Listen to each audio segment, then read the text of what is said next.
जय हिंद, स्वागत है आपका लाइव टाइम्स में। मैं हूं आपके साथ संजय यादव। बिहार विधानसभा चुनाव में महागठबंधन और कांग्रेस को करारी हार का सामना करना पड़ा। महागठबंधन खेमे में इसके बाद से ही खलबली मच गई और आज कांग्रेस अध्यक्ष मल्लिकार्जुन खड़गे के आवास पर आपात बैठक बुलाई गई। इस बैठक में केसी वेणुगोपाल और अजय माकन समेत कई दिग्गज नेता पहुंचे। बैठक के बाद कांग्रेस की तरफ से बयान आया। कांग्रेस ने चुनाव में भारी गड़बड़ियों के आरोप लगाए हैं। इसके साथ ही कांग्रेस ने बीजेपी के स्ट्राइक रेट पर भी सवालिया निशान लगाया। कांग्रेस ने कहा कि 90% से ज्यादा स्ट्राइक रेट किसी पार्टी का होना अविश्वसनीय है। इसके साथ ही कांग्रेस ने यह भी कहा कि वो महागठबंधन में शामिल सभी दलों के साथ चर्चा कर रहे हैं और गड़बड़ियों को लेकर डेटा कलेक्ट किया जा रहा है और जल्द ही इसको लेकर बहुत बड़ा यानी सबूत रखे जाएंगे, सामने लाया जाएगा। कांग्रेस कुल 61 सीटों पर चुनाव लड़ी थी, उसके मात्र 6 उम्मीदवार इस चुनाव में जीत पाए हैं। इसको लेकर कांग्रेस ने बड़े गंभीर आरोप अब लगाने शुरू कर दिए हैं। तो मल्लिकार्जुन खड़गे के आवास पर यह बैठक बुलाई गई। ऐसे में तमाम नेताओं के साथ कहा जा रहा कि मंथन किया जा रहा, लेकिन कई नेताओं के बयान, जिनमें अजय माकन और कई और ऐसे नेता हैं जिनकी तरफ से बयान दिए गए हैं, जिसमें अंदरूनी चीजों को लेकर और अब आरोप लगाया जा रहा है कि 90% स्ट्राइक रेट आखिर किसी पार्टी का यानी बीजेपी का कैसे हो सकता है।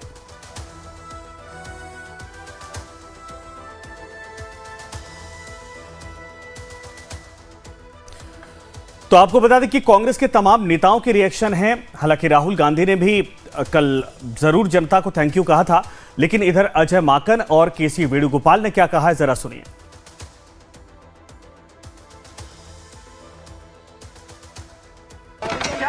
The result which had come from Bihar is unbelievable for all of us. This is not only for Congress. Entire Bihar people are not believing it. Our alliance parties, we discussed with all of them, they are not believing it. And I don't know, media people also, whether you believing or not. Because 90% plus strike rate for a political party, which has not happened in Indian history. Because that 90% strike rate happened there. And we are doing a thorough analysis. We are collecting the data. We are doing a thorough analysis. Within 1 or 2 weeks, we will come with the concrete proofs. Because the process of electioneering is completely questionable. पूरे के पूरे चुनाव प्रक्रिया पर शुरू से ही प्रश्न चिन्ह लग रहा है और जब चुनाव की प्रक्रिया में प्रश्न चिन्ह लग जाए तो रिजल्ट इस तरीके से अप्रत्याशित होंगे। कभी भी किसी भी समय के ऊपर इतना स्ट्राइक रेट 1984 के अंदर भी कांग्रेस का ये स्ट्राइक रेट नहीं था जो कि इस वक्त बिहार के अंदर बीजेपी का स्ट्राइक रेट 90% से भी ऊपर स्ट्राइक रेट, ये किसी को भी उम्मीद नहीं थी और इसमें दाल में काला नजर आता है। हम लोगों ने अलायंस पार्टनर्स से बात किया है और सिर्फ हमारा ही सोच नहीं, कांग्रेस पार्टी का ही नहीं, हमारे अलायंस पार्टनर्स सभी के सभी का ये मानना है कि ये अप्रत्याशित नतीजे हैं और उसको पूरी तरीके से गहन इसकी छानबीन होनी चाहिए, डेटा का एनालिसिस होना चाहिए और केवल हमारे अलायंस पार्टनर्स और कांग्रेस के ही नहीं बल्कि पूरे के पूरे बिहार के वर्कर्स के, पूरे लोगों के फोन आ रहे हैं और कह रहे हैं कि किसी को भी ये उम्मीद नहीं थी और कहीं ना कहीं पे गड़बड़ियां हुई हैं और उसकी छानबीन होनी चाहिए। हमारे लोग पूरे के पूरे डेटा को इकट्ठा कर रहे हैं। फॉर्म 17C को हम लोग देखेंगे, पूरे के पूरे वोटर्स लिस्ट को देखेंगे और फिर उसके साथ में हम लोग तथ्यों के साथ और आंकड़ों के साथ में वापस आपके बीच में आएंगे। तो कल नेता विपक्ष राहुल गांधी ने भी चुनाव परिणाम को चौंकाने वाला बताते हुए निष्पक्षता पर सवाल उठाया था। मैं बिहार के उन करोड़ों मतदाताओं का हार्दिक आभार प्रकट करता हूं, जो लिखा था वो हम आपको बता रहे, जिन्होंने महागठबंधन पर अपना विश्वास जताया। बिहार का यह परिणाम वाकई चौंकाने वाला है। हम एक ऐसे चुनाव में जीत हासिल नहीं कर सके जो शुरू से ही निष्पक्ष नहीं था। ये लड़ाई संविधान और लोकतंत्र की रक्षा की है। कांग्रेस पार्टी और इंडिया गठबंधन इस परिणाम की गहराई से समीक्षा करेंगे और लोकतंत्र को बचाने के अपने प्रयासों को और अधिक प्रभावी बनाएंगे। राहुल गांधी का कल का ट्वीट।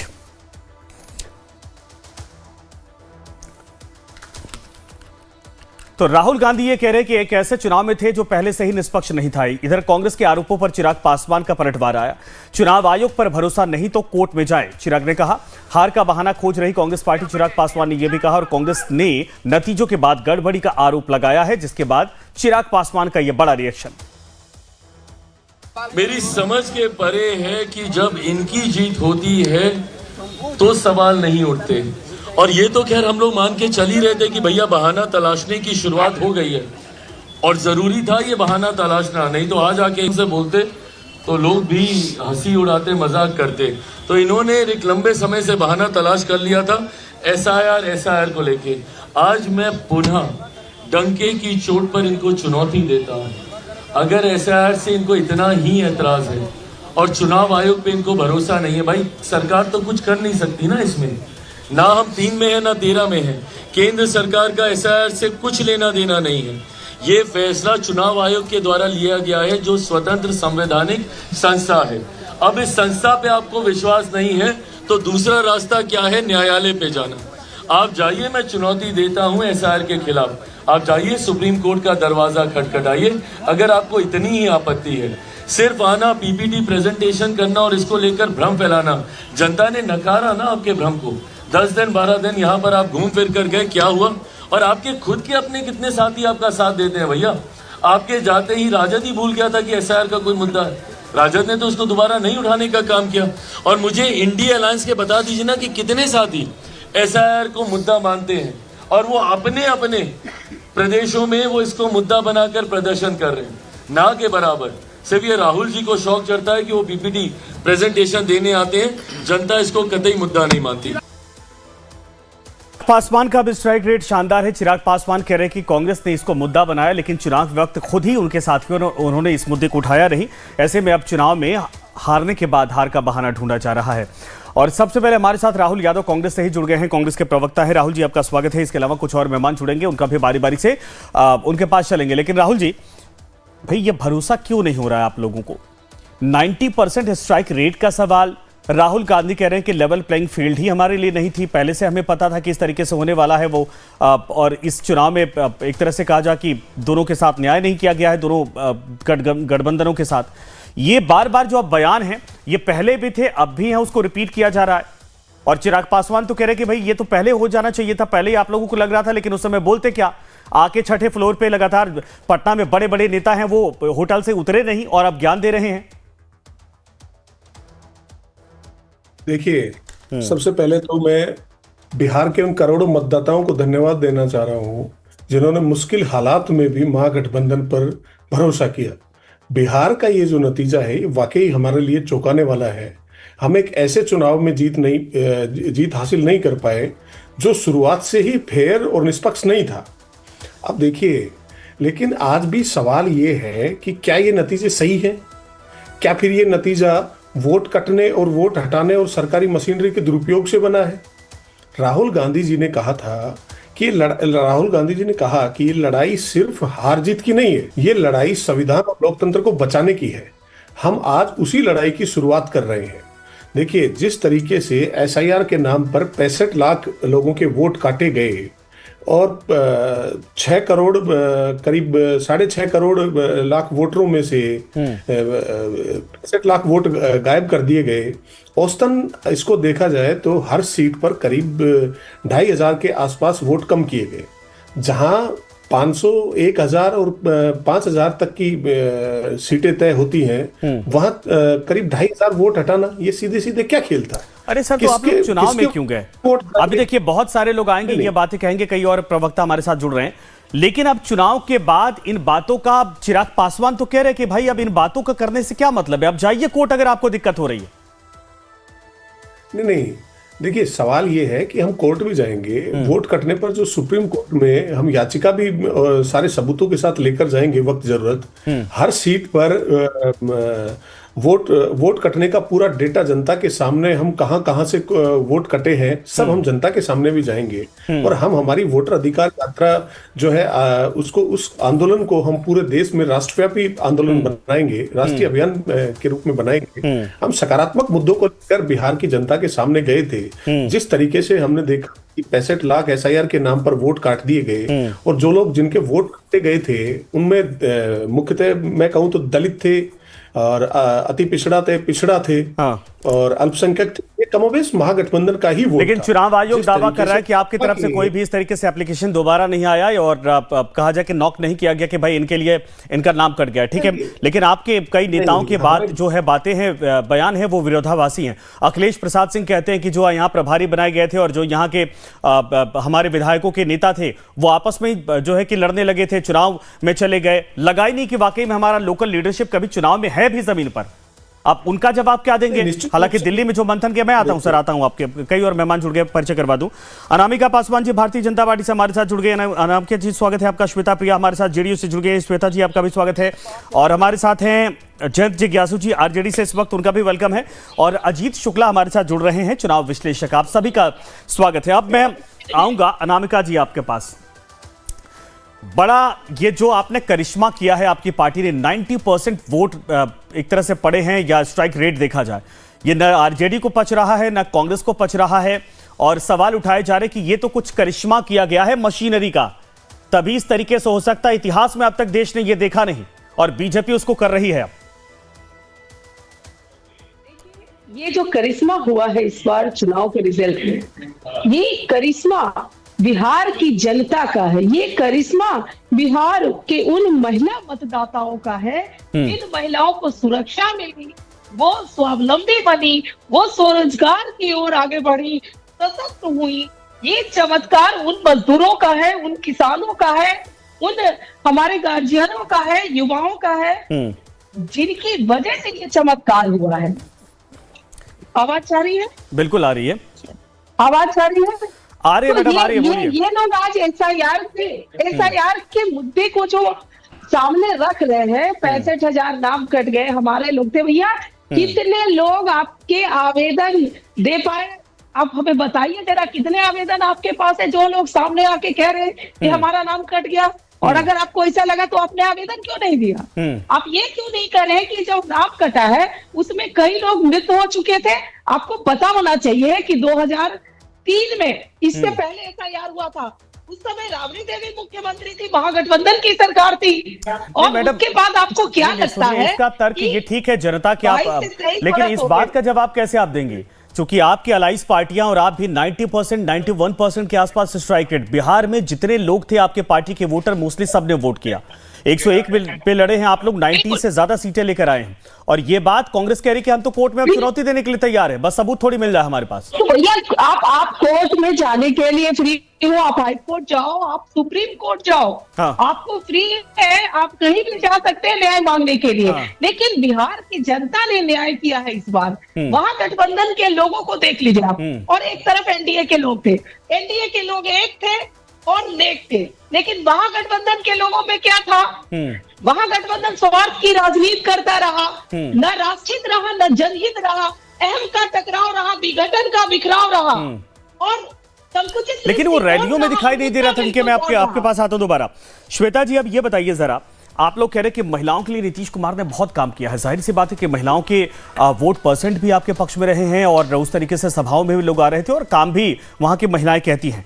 लेकिन शक्ति सिंह यादव कहते हैं कि जब जमीन पर हम जा रहे थे एनडीए कहीं था ही नहीं, न गांव में, न मोहल्लों में, न रैलियों में।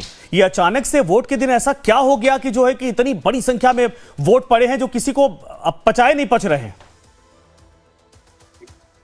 देखिए संजय जी, सबसे बड़ी बात यह है, लोगों को ना खुद कभी कभी रिस्पॉन्सिबिलिटी अगर ले लेंगे तो जनता को भी विश्वास होगा कि ये अपनी रिस्पॉन्सिबिलिटी, अकाउंटेबिलिटी अपने हार का ले रहे हैं। लेकिन इन लोगों का शुरू से ही ये रहा है कि मुझे अपने हार का श्रेय बिल्कुल नहीं लेना है और दूसरे के मत्थे डाल देना है। दूसरी चीज ये जो आपने बात कहा, अनिल जी ने ऐसा कहा है, आप मुझे बताइए ये सारी चीजें सोशल मीडिया पे या ट्विटर पे अगर आप स्ट्रांग है, इसका मतलब ये नहीं है कि आप धरातल पे स्ट्रांग हो सकते हैं। ट्विटर पे आपके बहुत फॉलोअर होंगे, लेकिन बूथ सेंटर पे, बूथ में जो भी चीजें हुई है उससे ये तो पता चल गया कि लोगों के दिल में कौन बसता है। और संजय जी, सबसे प्रशांत किशोर का मैं जिक्र नहीं कर रहा, प्रशांत किशोर का मैं आरजेडी का जिक्र कर रहा। कांग्रेस तो खैर है नहीं गठबंधन के तौर पर भी, वहां संगठन के तौर पर भी, लेकिन आरजेडी कह रहे कि भाई जहां एनडीए दिख नहीं रहा था वहां पर इतना आखिर कैसे वोट पड़ गया है? नीतीश कुमार ने ऐसा क्या करिश्मा कर दिया? तो आरजेडी कैसे नहीं करिश्मा किया है? आप खुद देखिए, आपका खुद का स्टेटमेंट है कि वहां की महिलाएं भी ये चीज बोल रही हैं, और बोलने से ज्यादा जरूरी होता है फील करना, उस चीजों को अनुभव करना, क्योंकि हम बिहार के हैं तो हम अनुभव कर सकते हैं, और वहां की महिलाएं जिन्होंने पहले का स्थिति देखा है वो उन चीजों को फील कर सकती हैं। रही बात दूसरी, तो ये प्रचार प्रसार के दौरान भी लोगों को ये बात पता चल जाता है काम नारा कौन लगा रहा है और विकास कौन कर रहा है। तो इन लोगों का सिर्फ विरोध का नारा रहा है। तो ये करिश्मा जो महिलाओं का था 90%, 92% का आपका 2020 के विधानसभा चुनाव में क्यों नहीं दिखा था? तब भी नीतीश कुमार ने किया था। ये 10,000 वाला करिश्मा जो 10,000 ही लोग कह रहे हैं कि आप इसका भी असर है। ठीक है, मैं आता हूं आपके पास। एक और मेहमान हमारे साथ जुड़ गए हैं, अजीत शुक्ला जी हैं, चुनाव विश्लेषक। अजीत जी, आपका भी स्वागत है। लेकिन आपको बता दें कि बिहार में हार के बाद से न सिर्फ कांग्रेस बल्कि आरजेडी खेमे में भी खलबली मच गई है। आरजेडी की करारी हार के बाद लालू परिवार में फूट की खबरें सामने आ रही हैं। रोहिणी आचार्य ने सोशल मीडिया साइट एक्स पर पोस्ट किया कि परिवार से नाता तोड़ रही हूं, और इसके साथ ही रोहिणी आचार्य ने परिवार से नाता तोड़ने का ऐलान कर दिया। रोहिणी आचार्य ने साफ कहा, यानी पार्टी परिवार दोनों से, रोहिणी आचार्य ने साफ तौर पर कहा है कि संजय यादव और रमीज ने मुझे ऐसा करने को कहा था। संजय यादव तेजस्वी के सबसे करीबी नेता माने जाते हैं। तेज प्रताप यादव के बाद अब रोहिणी आचार्य ने भी खुलकर संजय यादव के खिलाफ बागी तेवर दिखा दिए। रोहिणी आचार्य के इस बयान के सामने आने के बाद जेडीयू ने लालू यादव पर निशाना साधा। जेडीयू प्रवक्ता नीरज कुमार ने कहा है कि जिस बेटी ने लालू यादव को किडनी दिया उसके साथ भी यह परिवार इंसाफ नहीं कर पा रहा है। जब एक पारिवारिक पार्टी और परिवार का अंदरूनी कलह उभर कर आया, लेकिन महत्वपूर्ण विषय यह है कि जिस बेटी रोहिणी ने अपने पिता की प्राण रक्षा की हो और उस बेटी के मुंह से कराह निकल रहा हो,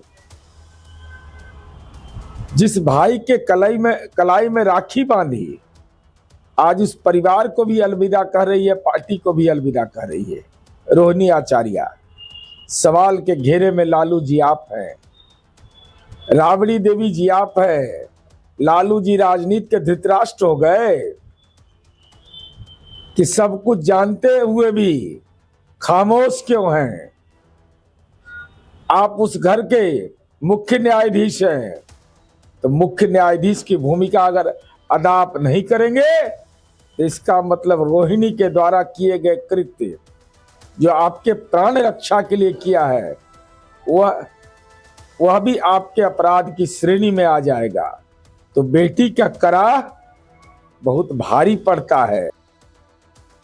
देखिए, बहुत बार इस बात को लेकर चर्चा हुई कि परिवार में सब ठीक था नहीं, लेकिन संजय यादव का जिक्र, रमीज का जिक्र एक बार फिर से, और कल से मुझे लगता है कि जैन जिज्ञासु जी हमारे साथ हैं आरजेडी से। जैन जी, जरा ये बताइए जैन भाई, अब तो मैं सवाल बड़ा कंफ्यूजन में ये है कि मैं परिवार को लेकर सवाल पूछूं, लालू परिवार का, फिर ये जो आप चुनाव हारे हैं इतने बुरी तरीके से, उसको लेकर सवाल पूछूं, क्योंकि जनता बिहार की छोड़ी दीजिए, परिवार के भीतर भी अब एकजुटता नहीं दिखाई दे रही है। पहले तेज प्रताप, अब रोहिणी आचार्य कह रहे कि मैं परिवार और पार्टी दोनों से नाता तोड़ रही हूं। जिम्मेदार कौन है, लालू प्रसाद यादव या संजय यादव? संजय जी, ये पीछे किन्हीं मित्र के यहाँ कोई आवाज आ रही है, तो आपके साथ साथ वो आवाज भी आ रही है, इसको अगर बंद कराया जा सके। नहीं, यहाँ पे कोई आवाज नहीं आ रही है, मुझे आपकी आवाज क्लियर आ रही है। हाँ, अब ठीक, जी जी, शुक्रिया शुक्रिया।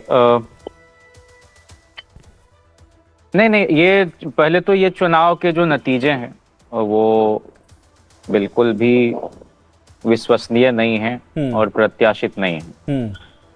तो एक बार सारे घटक दल के लोग बैठे, उनकी समीक्षा हम लोग ईमानदारी पूर्वक करेंगे। बाह्य कारक क्या हैं, अंदरूनी वजह क्या हैं, कहाँ हम लोगों से अपनी चूक हुई है, सारी चीजों पर हम विस्तार से बात करेंगे। लेकिन अभी तुरंत उस पर कुछ कहना नहीं, एक बात का जवाब पहले तो ये दीजिए ना सर, नहीं है। जैन भाई, एक बात का जवाब दीजिए। तेजस्वी का भी एक भी ट्वीट नहीं है, लालू प्रसाद यादव का एक भी ट्वीट नहीं आया, न सिंपैथी को लेकर, न जो आप बातें बोल रहे हैं समीक्षा को लेकर, न ही जनता को थैंक यू कहने को लेकर। लेकिन पहला ट्वीट अगर आता है वो है रोहिणी आचार्य का, और वो बम की तरह आता है कि न परिवार से मतलब है न पार्टी से मतलब है।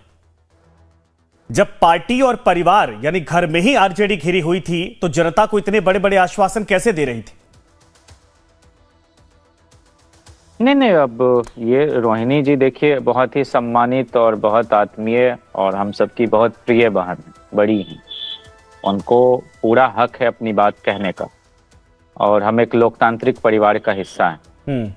उन्होंने जो मिसाल पेश की है सामाजिक और पारिवारिक मूल्यों को बरतने को लेकर, उसकी हर कोई सराहना करता है, विरोधी से विरोधी व्यक्ति भी। वो एक अलग पहलू है। और जहाँ तक उन्होंने ये कहा है, इसकी मुझे बहुत विस्तार में कोई जानकारी नहीं है और न रोहिणी जी से। अरे मैं बता रहा हूँ सर, आप है। तो गूगल कर लीजिए, पढ़े लिखे आप तो अब जो है कि प्रवक्ता, शानदार प्रवक्ता हैं, गूगल कर लीजिए, अभी पता चल जाएगा। नहीं, वो तो मैंने देखा। पहले महिलाओं के अपमान का आरोप लगा, महिलाओं ने जो कि आरजेडी से दूरी बना ली। अब घर की बेटी को इंसाफ लालू प्रसाद यादव नहीं दिला पा रहे हैं, तेजस्वी यादव नहीं दिला पा रहे हैं, यह भी महिला का अपमान हुआ। इसको इतने हल्के तरीके से नहीं देखा जाना चाहिए। आप जिस परिवार में रह रहे हैं वहाँ क्या मतांतर नहीं होते हैं, विचारों में कोई भिन्नता नहीं होती है। हमारे परिवार में भी एक नहीं अनेक मौके आए हैं जब अपने पिता से भी मैं जयंत भाई, ये हल्की बात रखता नहीं है, ये हल्की बात नहीं है। रोहिणी आचार्य बिहार के लिए वो मिसाल बनी थी परिवार में। बात आप कर रहे हैं, विरोधी तक कह रहे हैं, नीरज कुमार इसके पहले बोल चुके हैं, कई लोग बोल चुके हैं आपके विरोधी कि उस बेटी ने जो त्याग किया है उसके लिए लालू परिवार न्याय नहीं कर रहा है। ओहो, मैं वही तो आपसे कह रहा हूं कि अभी जो नतीजे आए हैं उस पर भी जितने हमारे, चाहे वो समर्थक हों, चाहे हमारे विरोधी हों, चाहे प्रतिद्वंद्वी हों, उन सब के जो भी विचार हैं, अभी एक सप्ताह तक हम उन सारे विचारों को देखेंगे और उनको पढ़ेंगे और उन सब की जो भावना है और उन सब की जो स्वस्थ आलोचना है, उन सबको हम सर, मेरा सवाल बाद में होगा चुनाव को लेकर। पहले मुझे रोहिणी आचार्य पर बता दीजिए, ये समझ गया, लालू परिवार के घर की फूट घर के बाहर आ रही है। तेज प्रताप कहते हैं कि तेजस्वी फिलस्वी हो गए, रोहिणी आचार्य कहती है कि संजय यादव, नाम कोट करके संजय यादव और एक रमीज करके कोई शख्स है, इन दोनों ने मुझे कहा है कि ऐसा करने को, इसीलिए मैं पार्टी और परिवार से नाता तोड़ती हूं और सारी गलती की जिम्मेदारी अपने ऊपर लेती हूं। अब ये परिवार का मसला नहीं है, यह पब्लिक प्लेटफॉर्म में आ चुका है।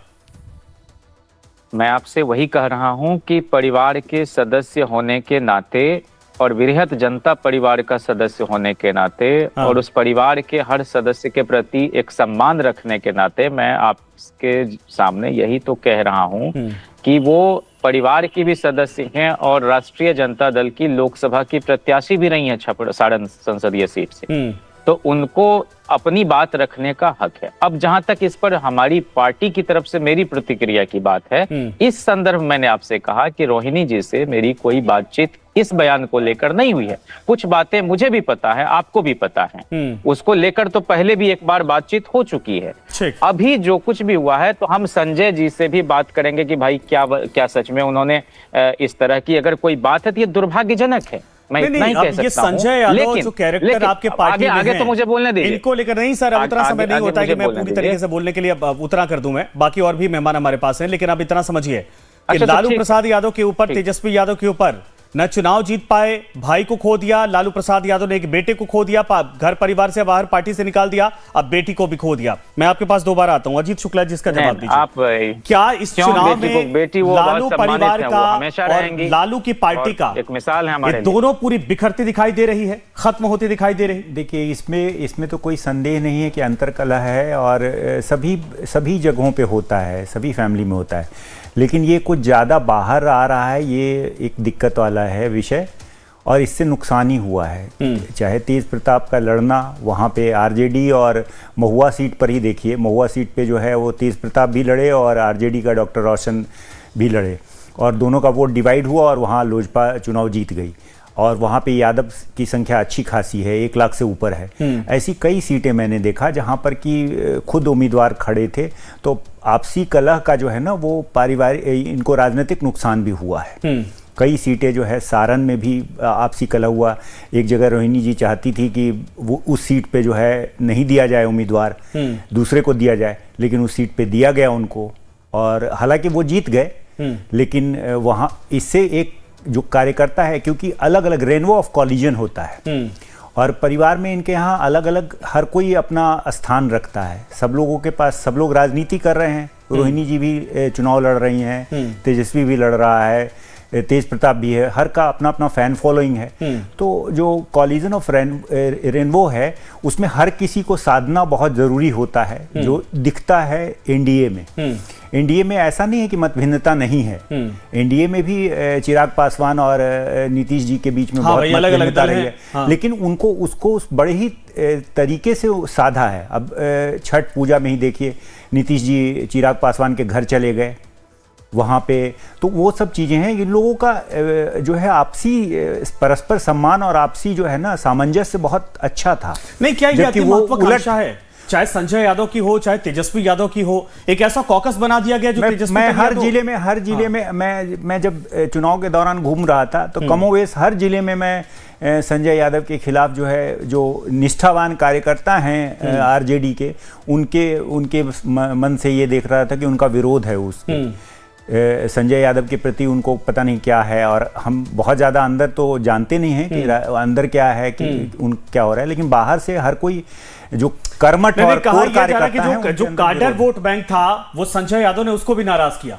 अब तेजस्वी उस पर फैसला ले पाए नहीं ले पाए, लेकिन जो कहते गए संजय यादव वो तेजस्वी करते गए। और यही जब वो टिकट बंटवारा हो रहा था तभी वो तस्वीरें दिखाई दे रही थी। अब तो छोड़िए बाहर की बात, अब तो घर में दो सदस्य, बेटा और बेटी दोनों आरोप लगा रहे हैं। अब तो कहानी यहां तक साफ हो गई है ना। ठीक है सर, मैं आता हूं, एक छोटे से ब्रेक के लिए जाना पड़ रहा है आप